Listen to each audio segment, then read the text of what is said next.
Una volta stavo facendo le ghirlande nel tempio della madre quando Bhagavan entrò e mi sedette vicino.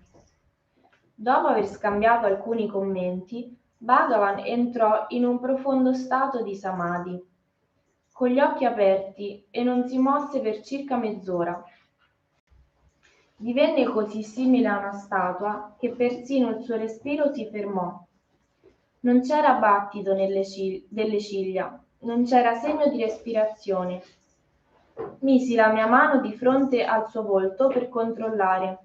Nessun movimento del corpo. Quando tornò allo stato normale, rise e continuò come se nulla fosse accaduto. Sebbene i profondi samadhi come questo non fossero comuni, Bhagavan sembrava sempre essere in qualche sorta di trance minore. Ogni qualvolta veniva cantato il sedeva simile a una statua, con lo sguardo fisso, confessava poi di non poter ricordare molto di ciò che era stato cantato. Ricordo un divertente episodio che avvenne un mattino presto, appena prima che fosse cantato il Parayana. Da parecchie settimane Bhagavan non mangiava molto la sera. Come conseguenza, il mattino seguente, verso le 4, tendeva a essere un po' affamato.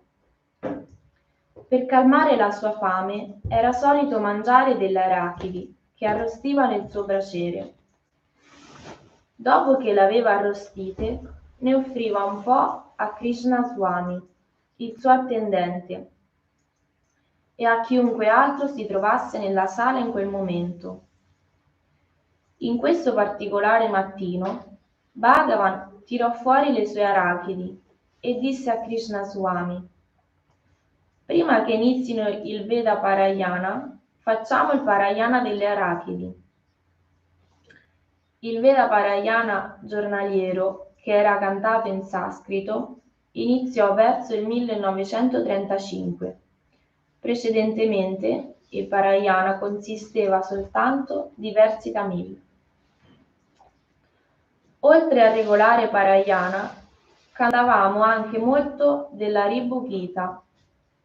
Bhagavan aveva tale elevata opinione di questo libro che disse a parecchi di noi di leggerlo regolarmente, come parte della nostra sadhana. Disse anche che la costante lettura di questo libro conduce al samadhi. Io fui uno dei devoti cui fu chiesto di leggerlo regolarmente. Il Parayana veniva fatto in orari fissi al mattino e alla sera, ma la lettura della Ribhu Gita era irregolare. Qualche volta lo leggevamo verso le 3 del pomeriggio e qualche volta alle 8 di sera. Quando il Parayana terminava, Bhagavan e i devoti riuniti spesso sedevano in silenzio per circa mezz'ora. Una volta, nel periodo in cui stavo dirigendo i lavori di costruzione, entrai nella sala durante questo momento di silenzio e mi prostrai a Bhagavan. Egli, che era rimasto seduto con gli occhi chiusi fino ad allora, immediatamente li aprì e cominciò a parlare di questioni concernenti le costruzioni. Quando la nostra discussione terminò, uno dei devoti fece notare a Bhagavan: sedevi in silenzio con gli occhi chiusi, ma quando è apparso Annamalai Swami li ha immediatamente aperti e hai cominciato a parlare di lavori di costruzione. Bhagavan rispose all'interrogativo implicito dicendo: la mente di Annamalai Swami era piena di pensieri di costruzione. Voi siete tutti seduti qui in silenzio e pace. Anch'io ero in silenzio. Annamalai Swami porta tutti gli edifici dell'ashram nella sua testa. Quando è entrato nella sala, tutti questi pensieri mi hanno fatto parlare.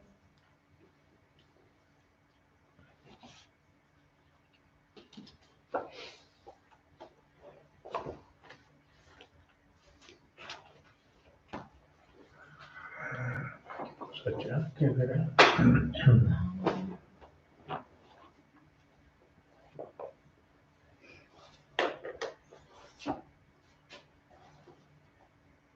Voi avete qualche domanda?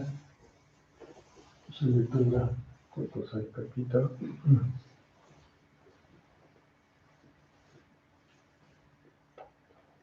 Cosa vuol dire Parayana? Ho usato questa parola varie volte, no? Noi facciamo come il rosario qua, rosario, è un Parayana, la pratica spirituale. Lettura, anche puoi dire. Puoi recitare vari mantra.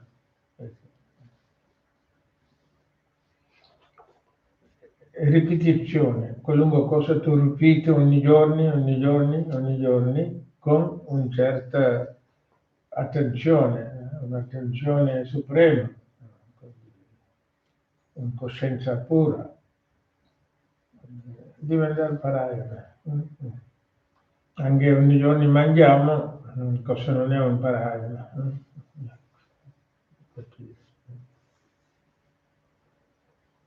E quindi deve essere una percezione un po' elevata, spirituale. Bene, poi altra parola cos'è? Parla della Ribbugita.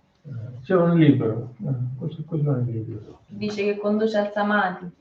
Come? Dice che conduce al Samadhi. Conduce Samadhi. Tutte le libere conduce Samadhi. Basta, tutto dipende dalla praticante, aspirante, sua intensità, sua velocità, sua profondità e tutti.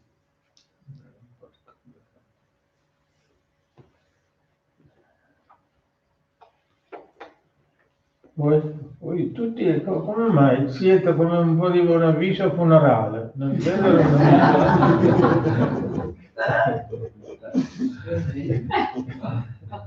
il digiuno non è una funerale, deve stare più allegria. Qui tirato su, devo fare come un sadhana, digiuno anche, fare come un sadhana. Mai mancare il sorriso. Sorridere non serve un ragione, una motivazione non serve. Sorridere è una natura. Sentire la compassione, dell'amore, la devozione è un dovere, è una natura. Tutti abbiamo. Cosa non serve una motivazione, non cercare sempre motivazione. Senza motivazione cerchiamo di stare contenti, felici, non mancare sorriso.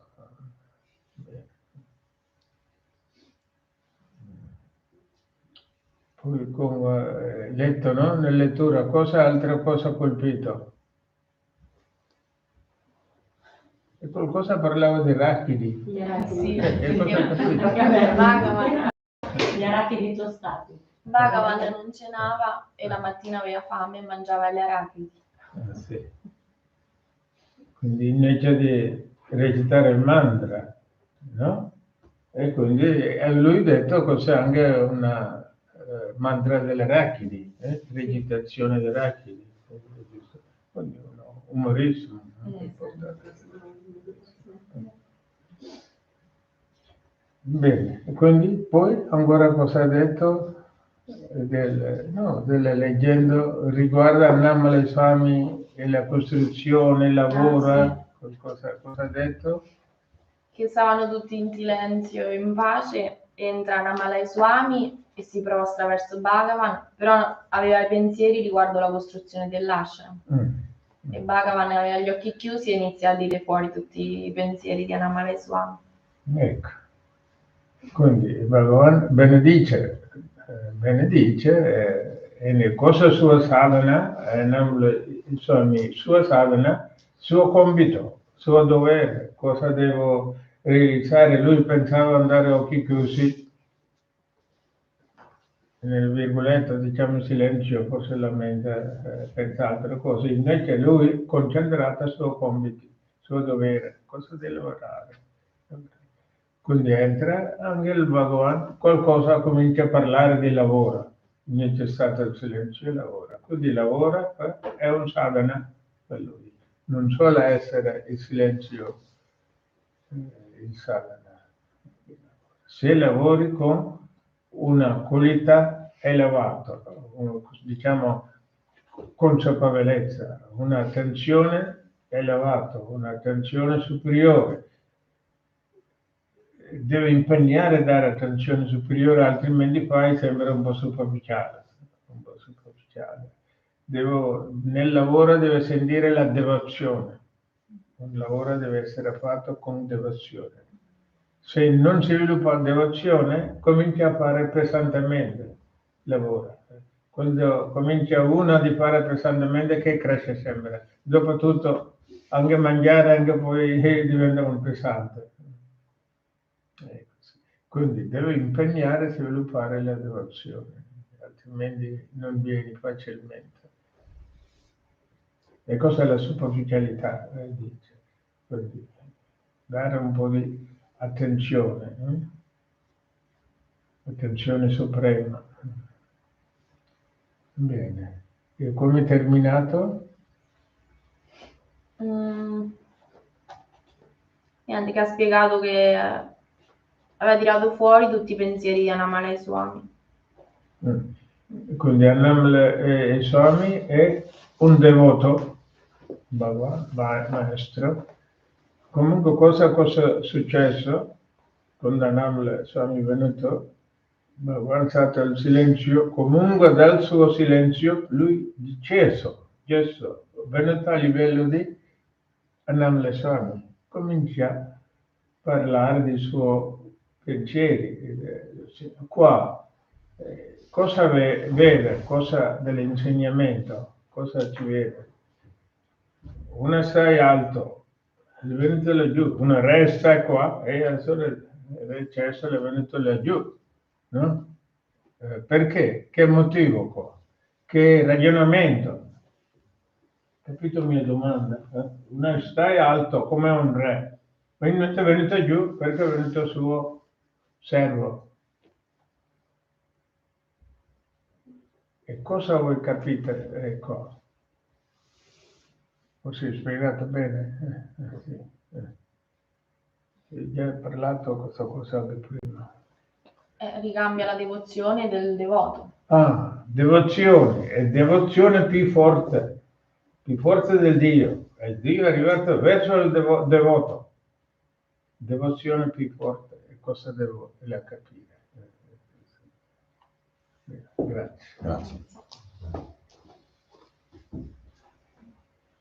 Om Sahana Bhavatu Sahanau Bhunaktu Sahaviryam Karavavahai Tejasvinavati Tamastu Mavit Visavahai.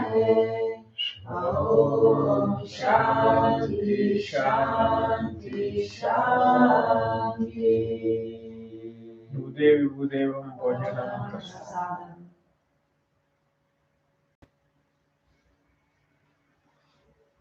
Il cielo e la terra, nostra benedizione, nostra protezione, nostra nutrizione. Onoriamo e amiamo la terra. Ricordiamo Santanati, facciamo un saluto di gratitudine.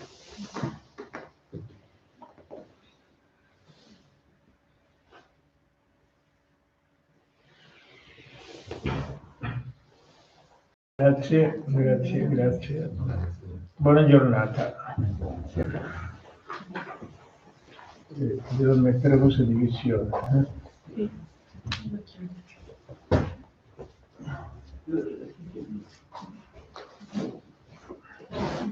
Sì, va bene? Nessuno non ci è venuto?